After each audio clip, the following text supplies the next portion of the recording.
Buonasera da Sicilia 24, i principali argomenti. Tragedia familiare a Vittoria, fermato il tunisino che ha dato fuoco all'appartamento della famiglia, morta la madre, le due sorelle ricoverate al Cannizzaro di Catania lottano per la vita, gravissimo il padre. Calci, schiaffi e pugni ai professori, deprecabili episodi di violenza studentesca chiudono in negativo l'anno scolastico a Palermo e Milazzo. Arrestato per molestie nei confronti di allieve minorenni un istruttore di fitness molto noto a Palermo. Prima l'adescamento in palestra, poi lo scambio di messaggi e foto esplicite. Truffano due anziani di Trapani fingendosi carabiniere e avvocato. Con il trucco del falso incidente a un familiare hanno derubato le vittime, arrestati due campani. Crisi idrica ad Agrigento, pronte a entrare in azione le trivelle alla ricerca dell'acqua, si scaverà senza sosta in tutta la provincia. L'ultima corsa della Littorina sulla Catania-Paternò, il 15 giugno il trenino della Circometnea si fermerà su questo tratto, un pezzo di storia che scompare per lasciare spazio alla metropolitana. Taorminarte, la nuova direttrice artistica Gianna Fratta, Sicilia 24 annuncia allungheremo la stagione, spettacoli non solo d'estate.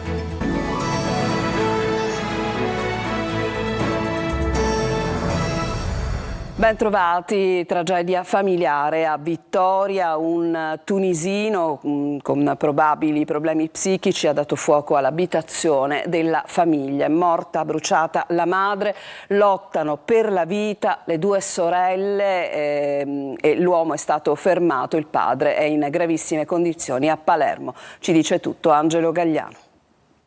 Mamma morta, papà e sorelle in terapia intensiva. È pesantissimo il bilancio della tragedia familiare avvenuta a Vittoria, dove un 28enne tunisino con problemi psichici al culmine di una violenta lite ha dato fuoco all'abitazione dei genitori del fuggito. La polizia lo ha poi rintracciato e arrestato in Piazza del Popolo. Il rogo non ha lasciato scampo, come detto, alla mamma Mariam, 55 anni, arrivata in ospedale già in fin di vita. Condizioni disperate per le due sorelle di 19 e 34 anni, la più piccola che ha ustioni sul 50% del corpo, avrebbe dovuto sostenere tra pochi giorni gli esami di maturità. La maggiore, studentessa universitaria, ha ustioni su oltre il 70% del corpo. Entrambe sono ricoverate e intubate nel reparto grandi ustioni del Cannizzaro di Catania. In ospedale, ma a Palermo, nella seconda rianimazione del civico, anche il padre del 28enne. L'uomo lotta per la vita. Secondo quanto ricostruito dagli investigatori, il tunisino avrebbe appiccato il fuoco utilizzando dei copertoni. Rapia, Maria, che teravano che sta per andare.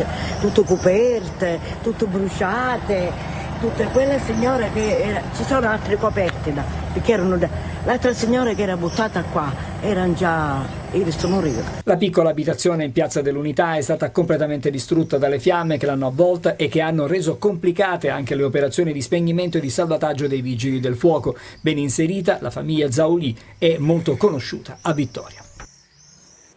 Era rimasto vittima di un pestaggio il 9 maggio scorso a Bagheria, nel Palermitano. Adesso un giovane di 21 anni si trova nel carcere Pagliarelli con l'accusa di violenza sessuale nei confronti di una ragazza. Si tratta dell'epilogo di una vicenda che ha portato alla scoperta dello stupro che sarebbe avvenuto a Palermo e della conseguente spedizione punitiva organizzata dai familiari. Il padre della ragazza ha raccontato agli investigatori che la vittima del pestaggio avrebbe violentato la figlia dopo una serata trascorsa al circolo della città. Così in tre, padre, fratello e una terza persona, hanno atteso che il giovane uscisse da un salone da barba per picchiarlo a sangue. Schiaffi, pugni, calci agli insegnanti. Due gli episodi gravissimi che vi raccontiamo a Palermo e a Milazzo, che chiudono con agitazione l'anno scolastico nella regione. Il fatto più grave in provincia di Messina. Ma sentiamo Marco Gullà. Il clima doveva essere di festa da ultimo giorno di scuola e invece tutto è cambiato nel giro di qualche minuto. Da Palermo a Milazzo, due episodi di violenza che hanno macchiato ulteriormente l'anno scolastico ormai sulla via del tramonto. Al liceo Cannizzaro di Palermo uno studente ha schiaffeggiato un professore che gli aveva annotato un'assenza. A Milazzo invece al Da Vinci uno studente ha preso a calci e pugni il professore di matematica dopo aver appreso della sua bocciatura. Due episodi molto gravi. In relazione ai recenti episodi di aggressione che ci sono stati da parte di alcuni studenti a carico di alcuni docenti, il primo a Milazzo e il secondo più recente a Palermo, c'è da dire che non sono casi isolati, ce ne sono stati altri nel corso di quest'anno scolastico, ma è un fenomeno che riguarda un po' tutta Italia, non solo la Sicilia. Proprio per questo di recente anche il ministro Valditara è intervenuto e sono state introdotte delle modifiche anche al codice penale, introducendo tale aggravanti anche quella di aggressione a carico del personale scolastico. Episodi che comunque si sono susseguiti in diverse fasi dell'anno scolastico. Il forum dell'associazione dei genitori e il forum dell'associazione di categorie, anche dei docenti, proprio perché vogliamo che parta un messaggio forte e chiaro che in nessun caso si può giustificare la violenza, soprattutto se a carico dei docenti o del personale scolastico, ma che comunque vogliamo che il patto di corresponsabilità scuola-famiglia venga considerato non un semplice adempimento burocratico o la firma su un foglio di carta, ma vogliamo che sia un vero accordo tra scuola e famiglia che vada nella direzione di riportare dignità, ma soprattutto rispetto alle istituzioni scolastiche e quindi rispetto allo Stato. Entrava in confidenza con le sue allieve di fitness minorenni e poi con loro scambiava foto esplicite. Un giovane istruttore di 27 anni, molto noto nelle palestre di Palermo, è stato arrestato e posto ai domiciliari con l'accusa di adescamento di minori e produzione di materiale pedopornografico. Manlio Viola. Mondo del fitness in subbuglio a Palermo dopo l'arresto di un noto istruttore freelance che lavorava per numerose strutture molto note in città. Il giovane di appena 27 anni, del quale non viene reso noto il nome, è stato arrestato con accuse pesantissime, in particolare adescamento di minori e produzione di materiale pedopornografico utilizzando le sue allieve minorenni, allo scopo di compiere atti sessuali con le stesse ragazzine.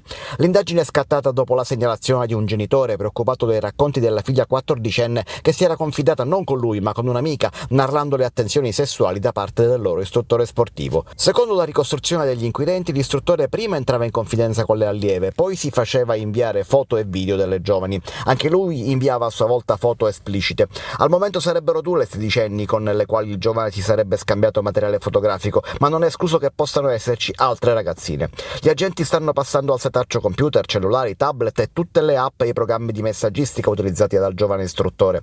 L'arresto è scattato subito prima che incontrasse una delle sue presunte vittime, con la quale aveva iniziato lo scambio di foto e video allo scopo di consumare rapporti sessuali. Il giovane adesso si trova agli arresti domiciliari. A Palermo, restiamo appunto a Palermo, a gennaio picchiarono e insultarono giovani omosessuali. Adesso scatta il Daspo Willy per 4 maggiorenni e 3 minorenni che non potranno avvicinarsi nella zona tra il Teatro Massimo e il Politeama. Marco Gullà.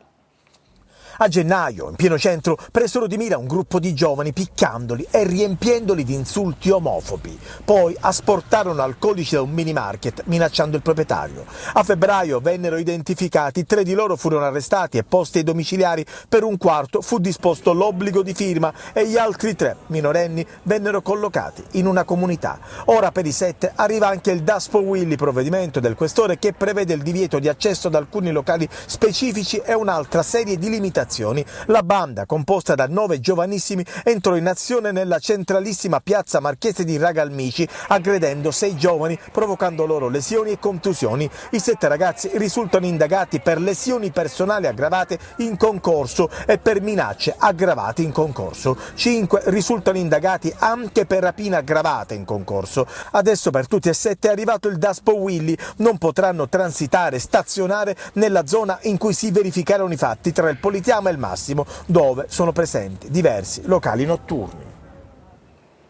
Truffano 2 anziani di Trapani fingendosi carabiniere e avvocato. Prima la telefonata per avvertire che un familiare aveva avuto un grave incidente, poi la richiesta di soldi e preziosi per risolvere la controversia. Sono stati arrestati però i 2 campani che hanno agito. Laura Spanò. Si spacciavano per carabinieri e avvocato, vittime predestinate anziane ultra 75enni che abitavano da soli. I carabinieri di Trapani hanno arrestato 2 uomini di 41 e 20 anni napoletani. Sarebbero gli ideatori della truffa e dei finti incidenti che tanto allarme ha creato nel trapanese tra aprile e maggio. Diversi casi segnalati, tanto che i carabinieri hanno organizzato una serie di incontri per mettere in guardia dalle truffe i soggetti più deboli. chiamati. Il modus operandi sempre lo stesso: prima la telefonata del finto carabiniere che avverte che un parente è coinvolto in un incidente stradale o addirittura è stato arrestato, poi la telefonata del sedicente avvocato che inizia a indicare strategie difensive per le quali servono i soldi. Allora, io sono Alessandro Della Corte, l'avvocato, l'assicuratore, ma lei da sola in casa, da sola? Il timore delle conseguenze penali è stata la molla che ha convinto più vittime a mettere mano al portafoglio e consegnare denaro, ma anche gioielli, nelle mani del finto legale che nel frattempo arrivava in casa della vittima. Soldi, ma anche il bancomat con relativo PIN. E grazie ad una telefonata al 112 di una vittima che i carabinieri hanno arrestato i due uomini. Sono accusati di aver girato una coppia di ultra ottantenni ai quali avrebbero spillato prima 1.470 euro e poi 7.500 euro. I due sono stati fermati poco dopo da una pattuglia della compagnia di Trapani. In macchina avevano i soldi e una cinquantina fra gioielli e monini nascosti nel bagagliaio dell'auto. Dalle ulteriori indagini è emersa anche la loro presunta responsabilità per la truffa ai danni di una 89enne di Alcamo, dalla quale si sarebbero fatti consegnare 2 giorni prima preziosi per 15.000 euro, tutti recuperati. Intanto a Catania sempre i carabinieri hanno invece sventato ben 16 truffe ai danni di anziani che hanno riguardato tutta la provincia, a cui sono seguiti arresti e denunce. Alcuni dei truffatori finiti in manette erano pregiudicati napoletani in trasferta. In provincia di Agrigento sono pronte a entrare in azione le trivelle alla ricerca dell'acqua per cercare di tamponare la crisi idrica. Sentiamo Davide Sardo.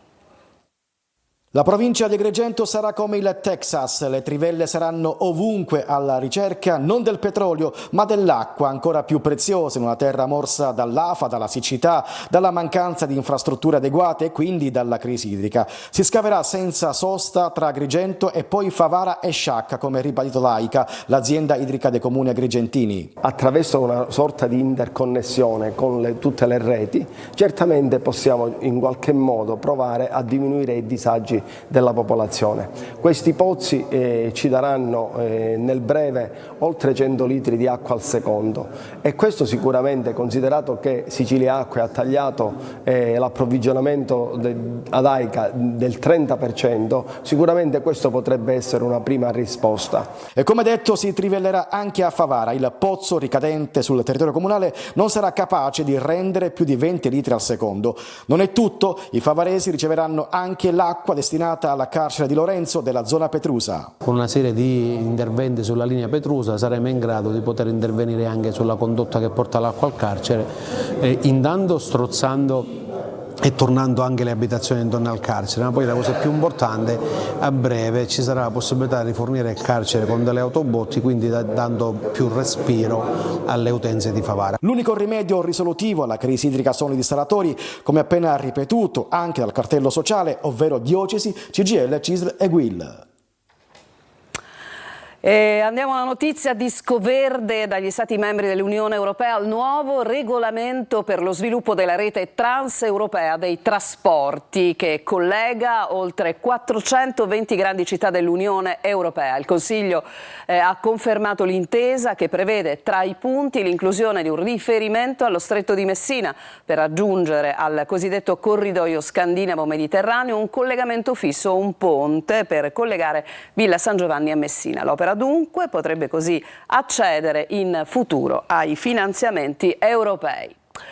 La cardiochirurgia dell'ospedale San Vincenzo di Taormina non chiuderà. La regione siciliana ha avviato le procedure con il Ministero per la revisione della rete ospedaliera. Il Ministro potrebbe emanare un'altra proroga però fino a febbraio 2025. Ci dice tutto Manlio Viola.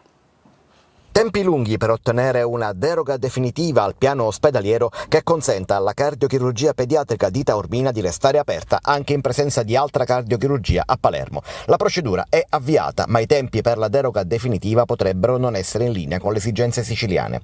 L'operatività della cardiochirurgia pediatrica di Taormina, attualmente in convenzione con l'IRCS Bambin Gesù di Roma, è stata al momento prorogata fino al 31 luglio 2024 su richiesta del governo della regione e senza una deroga ministeriale sarebbe destinata destinata a chiudere. Tra luglio 2023 e marzo 2024 sono stati 165 gli interventi eseguiti nella struttura di Taormina su pazienti provenienti dalla Sicilia ma anche dalla Calabria, ai quali si aggiungono i 167 del centro del capoluogo, quindi nell'altra cardiochirurgia, avviato il 4 luglio 2023 in convenzione con il San Donato di Milano.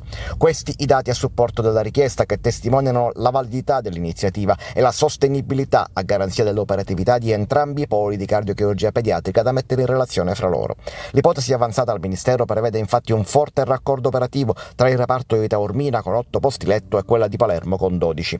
Anche sul piano delle risorse finanziarie le due aziende sanitarie hanno già previsto specifici appostamenti di spesa.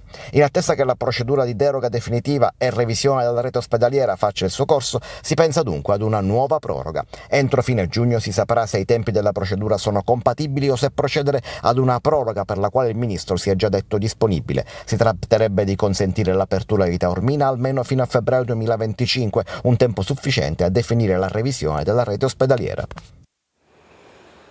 Il 15 giugno il trenino della Circum Etnea si fermerà per sempre sul tratto Catania-Paternò, una sorta di pezzo di storia che scomparirà per dare spazio alla moderna metropolitana. Noi abbiamo fatto questo ultimo viaggio in Littorina con Lorena Dolci.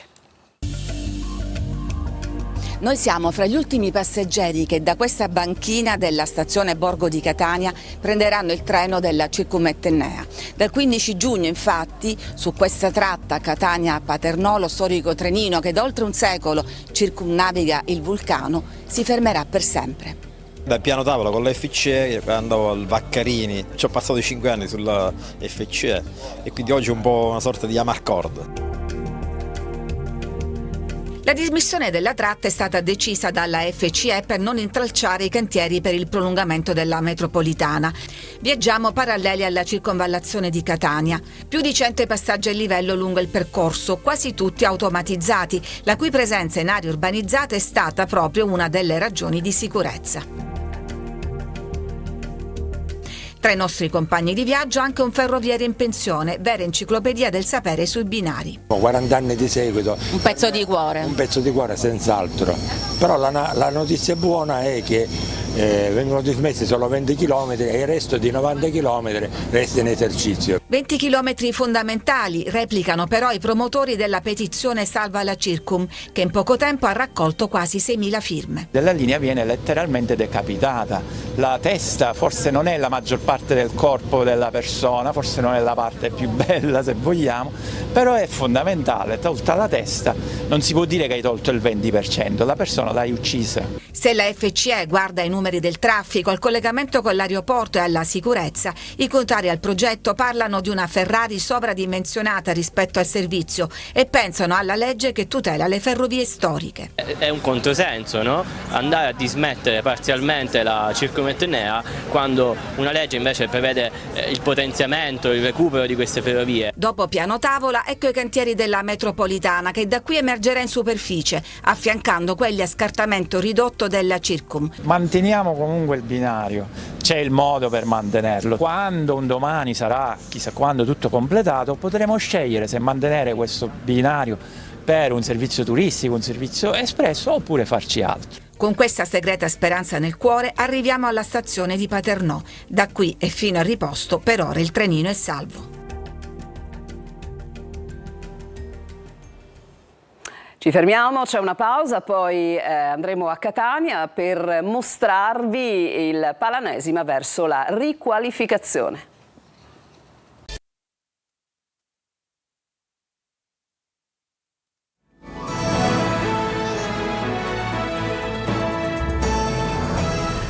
Tornati in studio, sarà riqualificato il Palanesima, simbolo delle incompiute di Catania. Diventerà un importante polo sportivo in grado di ospitare anche eventi di altro genere. Il servizio. Così si presenta oggi, nel degrado e nella devastazione. Ecco invece come diventerà il Palanesima, emblema delle incompiute di Catania. Iniziato nel 96 per le Universiadi, era il palazzetto dello sport più capiente della Sicilia. Pochi eventi di prestigio per finire per quasi 30 anni preda dei vandali. Adesso sarà riqualificato con 15 milioni di fondi comunitari del Patto per Catania, un traguardo a lungo inseguito dall'assessore Parisi. Una ferita aperta nella città, tutti complici direi, e adesso attraverso un'attenta programmazione, attraverso l'utilizzo dei fondi comunitari, tra l'altro dalla precedente programmazione, si riuscirà a riqualificare un simbolo della città che oggi è stato il simbolo del degrado, che invece diventerà secondo me un simbolo importante per la nostra città. Non un annuncio spot quello di oggi, i lavori inizieranno fra un mese e si concluderanno entro 2 anni, assicura l'amministrazione, presentando il progetto a Palazzo degli Elefanti. Alla città sarà restituito uno spazio versatile per accogliere eventi sportivi e non solo. Immaginandola come struttura idonea ad ospitare eventi tanto di natura congressuale quanto anche concertistica, comprendiamo bene qual tipo di risorsa essa possa essere. La riqualificazione del Palanesima, a pochi passi dalla stazione metro, contribuirà a rigenerare il quartiere, che già ospita una piscina olimpionica, un campo di calcio a 11 e 2 campetti di calcio a 5. Adesso vi facciamo conoscere la nuova direttrice artistica di Taormina Arte, prende il posto di Beatrice Venezzi e debutterà con uno degli eventi più importanti per la fondazione, il Taormina Film Fest, in programma a luglio. Il servizio di Eva Spampinato. Il passaggio di testimone è stato un passaggio di bacchetta. Alla direzione artistica della Fondazione Taormina Arte arriva Gianna Fratta, direttrice d'orchestra e pianista, che prende il posto di un'altra maestra d'orchestra, Beatrice Venezzi, che ha lasciato Taormina dopo il commissariamento, in seguito al quale ha finito il suo compito la sovrintendente Ester Bonafede. La Fratta, originaria di Erba, in provincia di Como, è legata alla Perla dello Ionio da lungo tempo. Io ho avuto in verità molte frequentazioni con Tau Arte come project manager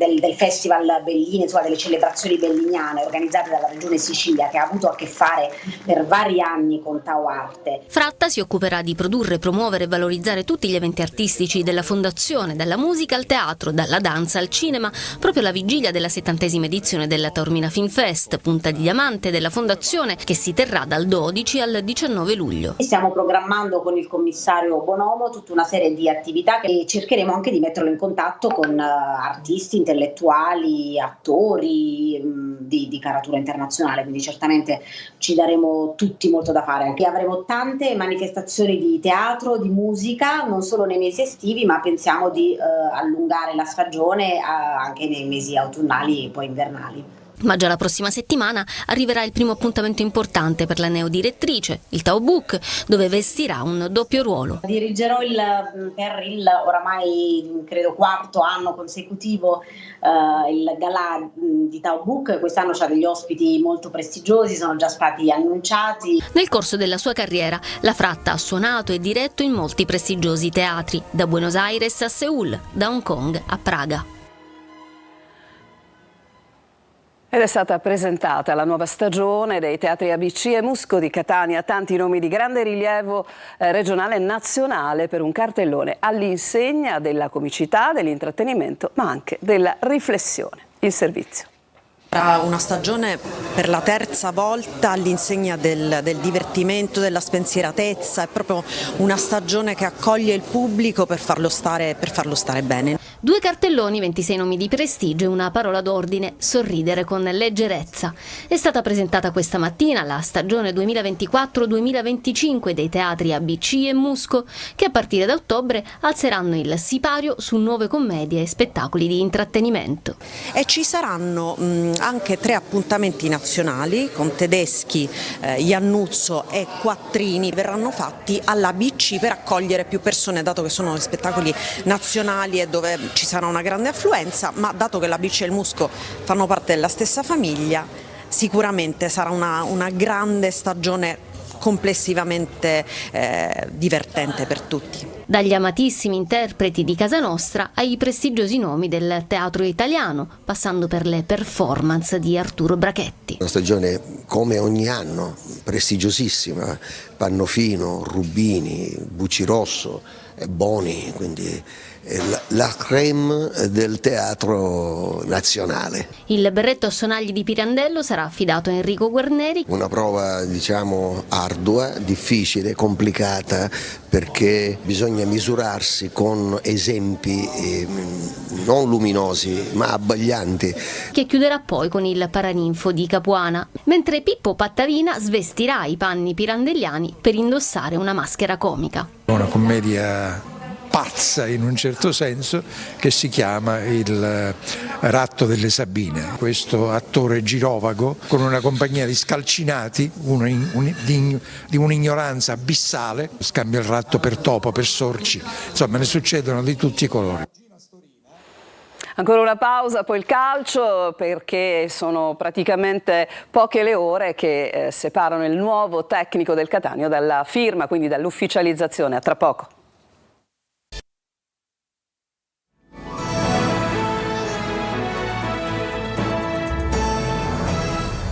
Questione davvero di ore e di una firma per l'arrivo sulla panchina del Catania di Domenico Toscano. L'accordo del Cesena con D'Aversa dà sostanzialmente via libera al tecnico calabrese. Francesco Triolo. È solo una formalità, anzi una doppia formalità, l'arrivo di Domenico Toscano sulla panchina del Catania. Questione di documentazione, quella che deve essere sistemata a Cesena per mettere nero su bianco la rescissione del legame contrattuale che legava l'allenatore calabrese ai romagnoli anche per il prossimo campionato, per una clausola inserita nel contratto che ne prevedeva il rinnovo automatico in caso di promozione e poi a seguire e di conseguenza la firma sul contratto che farà diventare Toscano il nuovo allenatore del Catania per i prossimi 3 anni. La firma di Roberto D'Aversa a Cesena libera un po' tutti e, come si dice in questi casi, è davvero questione di ore, con l'ufficialità che potrebbe avvenire nella giornata di oggi, più probabilmente domani. Da definire invece la posizione di Michele Zeoli, il tecnico che ha traghettato il Catania nei momenti più complicati di quest'ultima stagione e che si è messo a disposizione del club da uomo squadra. Una volta chiuso il cerchio sulla guida tecnica, il direttore sportivo Daniele Faggiano potrà dare un'accelerata anche al mercato. Sono diverse le piste che sta seguendo. Uno dei giocatori che al Catania piace già dalla sessione di gennaio è Gabriele Artistico, attaccante della Virtus Francavilla, appena retrocesso e quindi libero di accasarsi ovunque. Già in inverno aveva espresso gradimento per la piazza rossazzurra, adesso occorrerà verificare se verrà confermato. Con questo servizio si chiude Sicilia 24, grazie per averci seguito e buona serata.